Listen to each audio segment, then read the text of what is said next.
શું કરેશ બેન? આ ફ્રેમ બનાવીને ડિસ્પેચ કરવાની છે. જો તૈયાર કરું છું 3 ફ્રેમ. અરે આ તો જો કેટલી મસ્ત બની છે. આપણા ફોલોવરને બતાયા રીલ્સ ઉતાર્યાની. તો હાલો બતાવી દઈ. જો અને રિપીટ ઓર્ડર છે આપણા કસ્ટમરને. એમને રક્ષાબંધન ઉપર એમના બેબીઝની છે ને રાખડી બનાવેલી હતી. બેબીના 12 મંથ કમ્પ્લીટ છે ને એનો બધો ફોટોશૂટ કરાવેલો હતો ને એમ આપણે ક્લોક બનાવવાની હતી.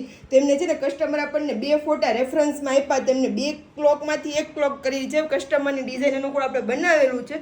જો આ ટાઈપની 16 ઇંચમાં આ ક્લોક છે. તમારે પણ આ ટાઈપનું કંઈક તમારા આઈડિયા પ્રમાણે કસ્ટમાઇઝેશન કરાવવું હોય ને તો ફૂલ કસ્ટમાઇઝેશન થઈ શકે છે. જો તમે પણ મારે આવી રીતના બનાવવું હોય ને તો મારી આઈડીને ફોલો કરી દેજો. જો આ ટાઈપનું એકદમ ગ્લોસી ઇફેક્ટ રહેવાની છે, નો ડસ્ટ રહેવાની છે. જો આ ટાઈપની પ્રોપર એકદમ કેવું કે આમ શબ્દ નથી મળતો એ ટાઈપનો લુક રહેવાનો છે. તમારા રૂમમાં તો હોલમાં રાખ્યું હોય ને તો જોરદાર લાગવાની છે.